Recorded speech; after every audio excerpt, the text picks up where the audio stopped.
ये है अफगानिस्तान, जो कि बहुत जल्द पूरी दुनिया को हैरान करने वाला है। किसी ने सोचा भी नहीं था कि बरसों से गरीबी, भूख और वॉर में घिरा हुआ अफगानिस्तान ऐसा कुछ अचीव कर सकता है। अफगानिस्तान दुनिया की सबसे बड़ी आर्टिफिशियल नहर बना रहा है, जो अफगानिस्तान की तकदीर बदल देगी। 285 किलोमीटर लंबी और 500 फीट चौड़ी इस नहर का नाम है कौश टेपा कैनाल। इस नहर को बनाने के लिए अफगान गवर्नमेंट ने किसी से कोई एड, कोई इक्विपमेंट या कोई इंजीनियर्स नहीं दिए। और आज जब आप ये वीडियो देख रहे हैं तो करीबन 100 किलोमीटर तक इस नहर की खुदाई भी हो चुकी है। लेकिन अफगानिस्तान को आखिर इतनी लंबी नहर बनाने की जरूरत क्या पड़ी? सबसे पहले हम अफगानिस्तान की ज्योग्राफी को समझते हैं। अफगानिस्तान एक मुकम्मल लैंड लॉक्ड कंट्री है, मतलब उसके किसी हिस्से के साथ कोई समुंदर नहीं लगता। अफगानिस्तान के ईस्ट में पाकिस्तान है, वेस्टर्न साइड पर ईरान है, नॉर्दर्न साइड पर तुर्कमेनिस्तान, उज्बेकिस्तान और ताजिकिस्तान है, जबकि नॉर्थ ईस्ट में अफगानिस्तान एक छोटा सा बॉर्डर चाइना के साथ भी शेयर करता है। तो अफगानिस्तान मुकम्मल तौर पर दूसरे कंट्रीज में घिरा हुआ है। अफगानिस्तान की 80% वाटर सप्लाई इधर हिंदू कश के बर्फ से ढके पहाड़ों से आती है। अफगानिस्तान में 4 बड़े दरिया हैं जिनसे अफगानिस्तान को पानी मिलता है। अफगानिस्तान की 40% वाटर सप्लाई हेलमंद रिवर से आती है, जो हिंदू कश से शुरू होता है और पूरे अफगानिस्तान को क्रॉस करते हुए फिर ईरान अफगानिस्तान बॉर्डर पर ब्रांच आउट हो जाता है। ये दरिया आजकल ईरान और अफगानिस्तान में एक पॉलिटिकल टेंशन का कॉज बना हुआ है, बिकॉज अफगानिस्तान इस रिवर पर यहाँ पर एक डैम बना रहा है और ईरान के अकॉर्डिंग इस डैम से हमून के सारे एरिया पर बहुत बुरा असर पड़ेगा। फिर दूसरे नंबर पर आता है अमू दरिया, जिसे इंग्लिश में द ऑक्सस रिवर भी कहते हैं। रिवर ऑक्सस सेंट्रल एशिया का सबसे लंबा दरिया है। ये नॉर्दर्न पाकिस्तान और सेंट्रल एशिया के बीच पामियर माउंटेन रेंज से शुरू होता है और फिर अफगानिस्तान ताजिकिस्तान बॉर्डर से गुजरता हुआ तुर्कमेनिस्तान में एंटर होता है और फिर उज्बेकिस्तान को क्रॉस करते हुए एरल सी में जाकर गिरता है। यही वो रिवर है जिसपे कौश टेपा कैनाल बनाई जा रही है, जिसे हम अभी आगे जाके वीडियो में डिस्कस करेंगे। इसके अलावा फिर अफगानिस्तान की बाकी वाटर सप्लाई काबुल, हरीरुद और पंज रिवर से आती है। अफगानिस्तान दुनिया के उन चंद कंट्रीज में से है जिसका 70% एरिया पहाड़ों से कवर्ड है। अफगानिस्तान के सदर्न रीजन में ईरान और पाकिस्तान बॉर्डर के साथ रेगिस्तान है, तो बेसिकली कंधार से नीचे ये सारा एरिया डेजर्ट है। अब अगर लोगों की बात करें तो अफगानिस्तान में बहुत ज्यादा एथनिक डिविजन्स हैं। अफगानिस्तान की टोटल पॉपुलेशन का 42% पश्तून्स हैं, 27%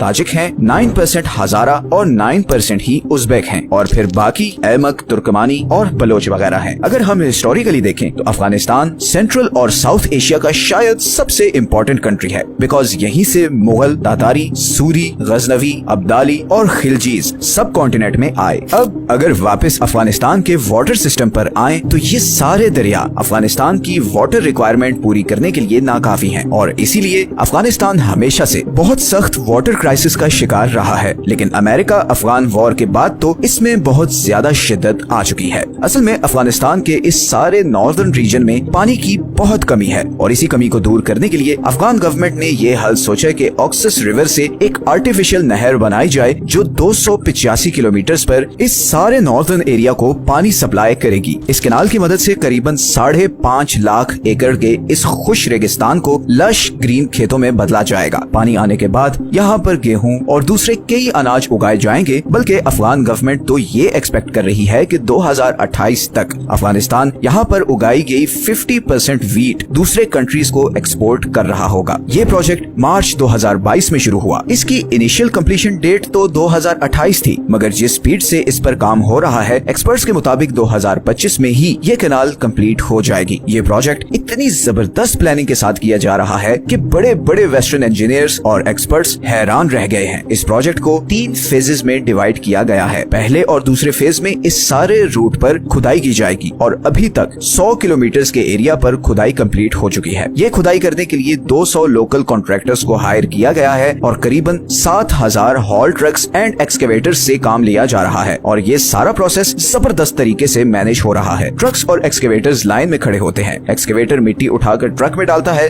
सुपरवाइज करने वाला इंजीनियर जब ओके करता है तो ट्रक ये मिट्टी लेकर नहर के किनारों पर डाल देते हैं। इस तरह इस नहर की कंक्रीट बाउंड्री बनाने की जरूरत भी नहीं पड़ती और एक नेचुरल बाउंड्री बन जाती है। ऐसी बाउंड्री जिसपे कोई एडिशनल खर्चा भी नहीं होता। इस नहर को कंक्रीट स्लैब से फिल ना करने का सबसे बड़ा फायदा ये हुआ है कि दोनों साइड्स की जमीन पर भी इरिगेशन हो सकेगी और ऑलरेडी अफगान गवर्नमेंट गवर्नमेंट ने इस नहर के बॉर्डर्स पर सब्जियां और पौधे लगाना शुरू कर दिए हैं। ये खुदाई कंप्लीट होने के बाद यहाँ पर से वाटर पंप्स के जरिए करीबन 5 किलोमीटर के डिस्टेंस पर सारे खेतों तक पानी पहुँचाया जाएगा। एक और कमाल चीज ये की गई है कि इन खेतों में ट्यूब वेल्स के ऊपर सोलर पैनल्स लगाए गए हैं ताकि इन ट्यूब वेल्स और मोटर्स को चलाने के लिए बिजली की भी जरूरत ही न पड़े। इस प्रोजेक्ट को लेकर काफी मीडिया प्रोपेगेंडा भी किया गया था, जैसे कि कई वेस्टर्न एक्सपर्ट्स ने कहा था कि अफगान इंजीनियर्स इतने कॉम्पिटेंट नहीं कि वो इस प्रोजेक्ट को एग्जीक्यूट कर सकें। इसी तरह ऐसी रिपोर्ट्स भी आई कि कॉन्ट्रैक्टर्स को टाइम पे पैसे नहीं दिए जा रहे, मगर हकीकत इससे बहुत डिफरेंट है। सब लोकल्स इस प्रोजेक्ट से बहुत खुश हैं। सबसे पहले तो हजारों लोगों के लिए जॉब्स क्रिएट हुई हैं। दूसरा, हमने जब इस पे थोड़ा डीप रिसर्च किया तो ये चीज भी सामने आई कि कॉन्ट्रैक्टर्स को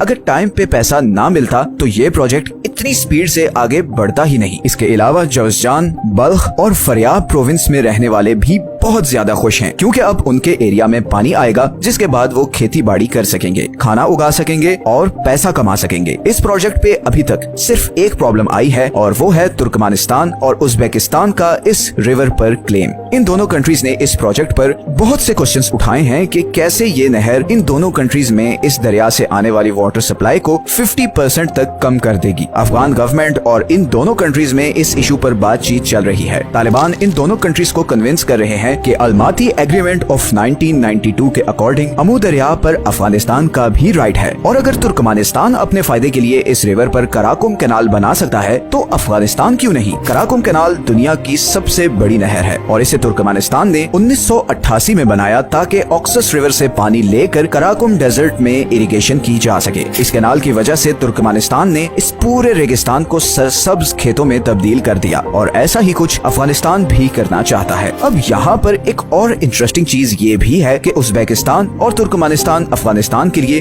बहुत ही जरूरी है। अफगानिस्तान की करीबन 80% इलेक्ट्रिक सप्लाई इन दोनों कंट्रीज से आती है। इसी तरह अफगानिस्तान की एक्सपोर्ट्स का एक बहुत बड़ा चंक इन दोनों कंट्रीज से गुजरकर जर्मनी, नेदरलैंड, बेल्जियम और ऑस्ट्रिया जाता है। तो ये दोनों कंट्रीज इस नहर के बदले अफगानिस्तान से कई और चीजों पर नेगोशिएट करेंगे। पॉलिटिकली ये इशू जैसे भी रिजॉल्व हो, इकोनॉमिकली ये प्रोजेक्ट अफगानिस्तान के लिए बहुत बड़े फायदे लाने वाला है। अफगानिस्तान को अनाज के लिए किसी दूसरे कंट्री से एड नहीं लेनी पड़ेगी। चंद सालों में अफगानिस्तान में भूख का खात्मा हो सकता है और अफगानिस्तान अनाज उगाने में एक सेल्फ सफिशिएंट कंट्री बन जाएगा। अब जो कंट्री पिछले 40 सालों से जंग की आग में जल रहा हो, उसके लिए इससे बड़ी चीज और क्या हो सकती है।